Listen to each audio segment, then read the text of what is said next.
My name is Bob Costas. I'd like to thank all of you for being here for Stan, but in truth, in a certain sense, we're all here for ourselves as well, because as the pride of the Hill, the great baseball sage Yogi Berra once astutely advised, always go to your friends' funerals. Otherwise, they won't come to yours.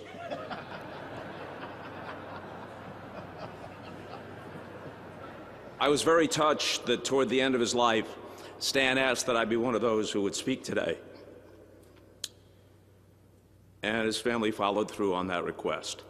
But in a perfect world, we know that Jack Buck would be standing here now, representing the longest possible connection to Stan and the Cardinals.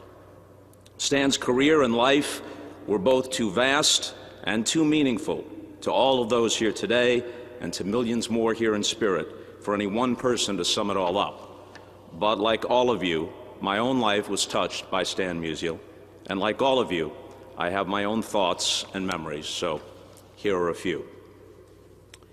In recent years, and in the days since his passing, the point has often been made that outside St. Louis, through the years, Stan Musial had somehow receded from the national consciousness, that somehow he had become baseball's least celebrated, truly great player. Although thankfully, it seems that over the last few days, the outpouring of appreciation has largely corrected that. But still, there were reasons why for so long that was so. And one was the absence of any easy Musial hook or label or single signature moment, as if the thousands of picture-perfect baseball moments weren't enough. DiMaggio had the 56-game hitting streak. Paul Simon immortalized him in song, and his conflicted, sometimes brooding nature fascinated biographers. Stan won 7 batting titles, but Ted Williams was the last man to hit 400, and his tempestuous personality and obsessive perfectionism made for drama and conflict. Mickey Mantle was, in a way, the embodiment of Roy Hobbs, the natural of the book and the movie, but flawed and star-crossed, simultaneously heroic and heartbreaking. Willie Mays was the say-hey kid, and it didn't hurt that his career began in New York. He had a natural flair and electricity, and he had that single indelible moment, the back-to-home plate catch in the 1954 World Series, the hat flying off, that play forever set in memory. Stan, by the way, played in 3 World Series. The last, wouldn't you know it, 1946, was the last year before they began televising the Fall Classic. So aside from his perennial all-star appearances, a national audience seldom saw him play. Hank Aaron, a man who, like Stan, stood for something beyond athletic excellence, earned the title of all-time home run king by chasing down Babe Ruth and staring down stark racism in the process. Those are all vivid and valid storylines, but also easy for casual fans or those too young to have seen him play to grasp. But what was the hook with Stan Musial, other than the distinctive stance and one of baseball's best nicknames? It seems that all Stan had going for him was more than 2 decades of sustained excellence as a ball player and more than 9 decades as a thoroughly decent human being. Even Ty Cobb, who apparently didn't like anybody, once said that Musial was as close to a perfect player as he had seen. They made a movie about Cobb's life. Of course they did. It was a life filled with extraordinary achievement, but also filled with demons, rage, and conflict. Where is the great conflict in Stan Musial's extraordinary life? Where is the single person to truthfully say a bad word about him? You can picture the studio head reading that screenplay. What do we have here? 3,630 base hits, and the all-time record for autographs signed, spirits lifted, and acts of kindness large and small. What are we supposed to do with that? Well, those who know and love the game, and especially those who knew and loved Stan, would trade 2 hours on the silver screen for 22 years of baseball brilliance and 92 years of a truly great American life. Long after we are all gone, the numbers alone will still show a good part of what Stan Musial meant to the game. But what may be harder to understand is what he meant to us. In the late 1960s, the great Paul Simon asked, "Where have you gone, Joe DiMaggio?" It was the right metaphor at the right time, and he picked the right player to make his point. But no one in St. Louis ever had to wonder where Stan Musial had gone. He was right here at home. Our greatest ball player, sure, but also our friend, our neighbor. And that is why the bond and attachment between this player and this city is unique and lasting. Other great players may have had an aura about them, a mystique that made them seem unapproachable. Not Stan. Every one of us, and through the years countless others, have their own personal stories, not just of seeing him play, but of running into him at the grocery store, the hardware store, a grandchild's soccer game, or high school graduation, and having been touched by his good-naturedness, his graciousness, his buoyant personality. He came out of an era when the game provided not just excitement, but romance, and he remained the perfect embodiment of baseball in the city where baseball matters most. The genuine hero who, as the years and decades passed and disillusionment came from other directions, never once let us down. And here at home, where it mattered most, we got it. We understood that it's more important to be appreciated than to be glorified, to be respected than to be celebrated, to be understood and loved than to be idolized, and that friendship is more important than fame. As the remembrances have poured in this week, I was struck by one in particular. In the early days of integration, more of the significant Black and Hispanic players came to the National League than to the American League. Some were met with open hostility. In fact, they all were by some ball players. Some players were openly hostile. Others kept a wary distance. Stan was not an activist by nature. He was just a thoroughly decent human being. Willie Mays and Hank Aaron have each, many times in the past and again this week, told the story of how at an All-Star game in the 1950s, all the great Black players, Frank Robinson, Hank Aaron, Willie Mays, Ernie Banks, were kind of gathered in a corner of the National League clubhouse playing cards. No white players anywhere near them. When Stan just walked up and casually said, "Deal me in." That was his way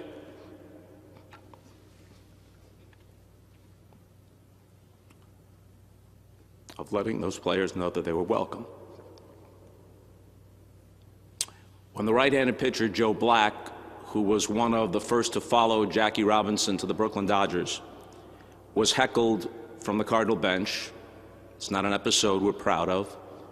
There were some things said that we wish we could erase. Some were said while Stan was in the batter's box, not by him, but from the dugout. He stepped out of the box and he kicked at the dirt. And when the game was over, he sought Joe Black out in the tunnel. And he said, "I'm sorry you had to hear those things, but you're going to have a great career. And I just wanted you to know that." This week, I spoke with Hank Aaron. He said, "I didn't just like Stan Musial. I wanted to be like him." And then, like for most of you, there are the smaller but still significant things. My daughter Taylor went from kindergarten all the way through high school, all 12 years, with one of Stan's grandchildren, Lindsay. And when Taylor was just a little girl, she let us know that Lindsay can stay at our house any night of the week except Saturday. And she can stay at any of her friends' houses any night of the week except Saturday. And we can all stay at her house on Saturday. But she has to stay at home on Saturday night because on Sunday morning, Grandpa Musial brings McDonald's. And so a 7 or 8-year-old girl would come home and you'd say, well, what did you do? Well, we stayed up late, we had a pillow fight, we played video games, and then in the morning, Stan the Man brought us Egg McMuffins. Once or twice, when I would cross paths with his daughter, Jeannie, which I did many, many times, but once or twice, I made a mistake that I think almost anybody would have made. When someone is as famous, as renowned as Stan, it's just kind of a natural thing, a conversational icebreaker to say, how's your dad? I mean, after all, he was my friend, I knew him, how's your dad?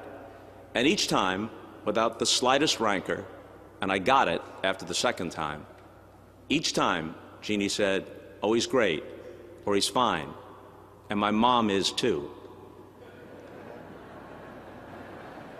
One way of indicating that while Dad and Grandpa and great-grandpa was a national and local icon, each member of the family was just as important.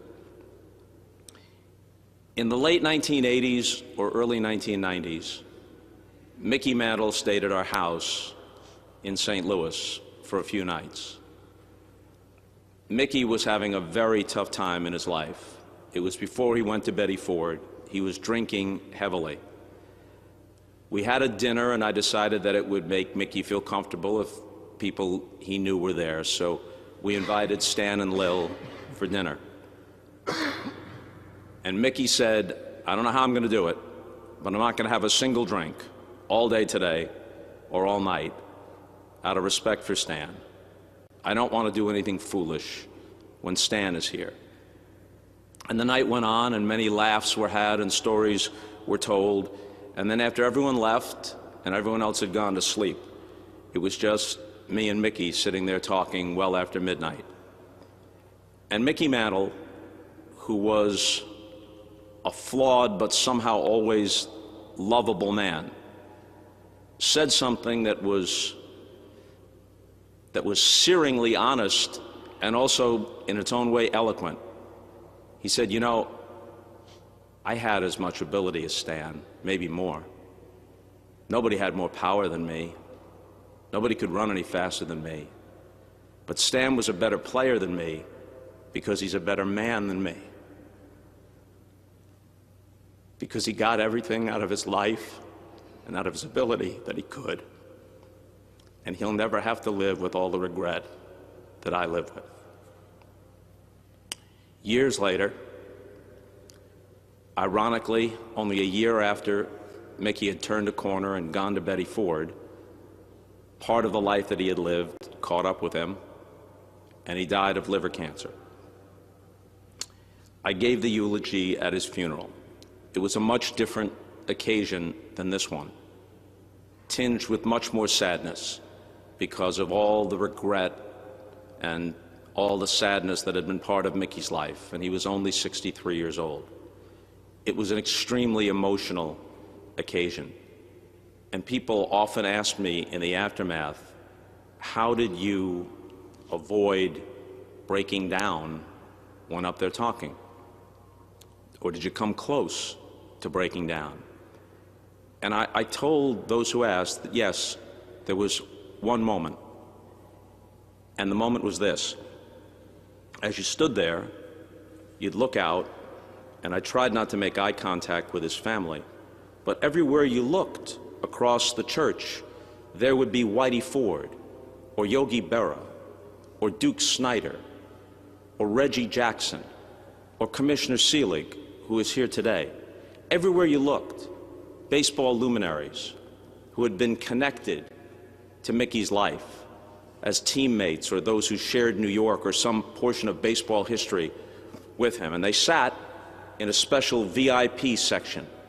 Billy Crystal, who idolized him, was there. And they were in a little section down to the right. And at one point, midway through, I just kind of looked up to glance around the room the way you do when you're not looking at anyone in particular and you're looking out over the crowd. And I saw against the wall at the end of a pew, about a third of the way back, by himself, Stan Musial. And in that moment, I was struck by the sheer decency of that simple act. Nobody would have marked Stan Musial absent that day. Never played with Mickey, except in All-Star games, never played against him, wasn't in the same league, wasn't linked with him like Willie Mays was. No one would have marked him absent. And it struck me in that split second as I turned away, because I didn't want to continue the eye contact, because I knew what would happen to me. It struck me that a 74 or 75-year-old man who had battled prostate cancer, had gotten out of bed that morning, had gone to Lambert, had gotten on a flight by himself, had flown out with no special treatment to pay his respects to a man who respected him so much, and to try and comfort a family that was in a great deal of pain. None of us are perfect, but Lincoln once called us to heed the better angels of our nature. I think it's always meaningful when you see someone who does that, who more often than not heeds the better angels of their nature. It was yet another moment of simple decency and generosity of spirit in a life brimming with them. And so today, we say goodbye to this great ball player and good man, but we don't give up the memories. How many of you of a certain age will put your head on the pillow tonight and hear the voices of Harry Carey and Jack Buck, the soundtrack of your youth, describing another musical double off the screen or Homer into the pavilion? How many of you, perhaps too young to have seen him play in person, will nonetheless remember the first dates and all the family gatherings that were arranged appropriately with those familiar 6 words, "Meet you at the Musial statue"? As was noted earlier, inscribed on that statue are these words: "Here stands baseball's perfect warrior. Here stands baseball's perfect knight." Well, Stan, as humble as he was great, would probably be the first to say, come on, no one's perfect. Fair enough. But there are some who come a lot closer to that unattainable ideal than most of us. Some of you here may remember Stan Musial's last at-bat, part of a 2-for-3 afternoon in 1963 against the Cincinnati Reds, a single to right field. Others may have heard the radio call of Harry Carey that day. And as Stan settled into the box, Harry said, "Take a look, fans. Take a good long look. Remember the swing and the stance. We won't see his like again." Harry was right. We never have, and we never will.